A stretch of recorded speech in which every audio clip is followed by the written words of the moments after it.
Hi அஸ்ஸலாமு அலைக்கும். இன்னைக்கு பிரண்டை துவையல் எப்படி ரொம்ப டேஸ்ட்டா செய்யலாம் அப்படிங்கிறத பார்க்கலாம். பிரண்டை வந்து நம்ம கட் பண்ணுறதுக்கு முன்னாடியே நம்ம கையில வந்து நல்லெண்ணெய் தடவிக்கணும். இல்லாட்டினா கை வந்து ஒரு மாதிரி விறுவிறுப்பா ஒரு மாதிரி அரிக்கும். இந்த மாதிரி பிரண்டையில உள்ள அந்த ஓரத்தையெல்லாம் ஃபஸ்ட்டு நம்ம என்ன பண்ணிடணும், ஃபஸ்ட்டு கட் பண்ணி எடுத்துறணும். கட் பண்ணி எடுத்துட்டு அத குட்டி குட்டியா ஆஞ்சு அத வந்து 2ஆ கீறி நம்ம எடுத்து வச்சுக்கணும். ஏன் 2ஆ கீறணும் அப்படின்னா, அப்பதான் அது வந்து நல்லா வதங்கும். இந்த மாரி இப்ப நம்ம கட் பண்ணி எல்லா பிரண்டையும் எடுத்துக்கிட்டாச்சு.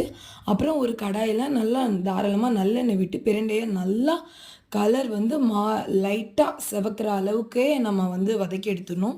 அது ஒழுங்கா வதக்கல அப்படின்னா வந்து நமக்கு நாக்கு வந்து ஒரு மாதிரி விறுவிறுப்பா அரிக்க ஆரம்பிச்சுரும். அப்புறம் அந்த வதக்கின பிரண்டைய தனியா எடுத்து வச்சுட்டு, திரும்ப கடாயில எண்ணெய் விட்டு, கடுகு, அப்புறம் கடலைப்பருப்பு 2 டேபிள் ஸ்பூன் அளவு, உளுந்து ஒரு 1 டேபிள் ஸ்பூன் அளவு, துவரம்பருப்பு 2 டேபிள் ஸ்பூன் அளவு.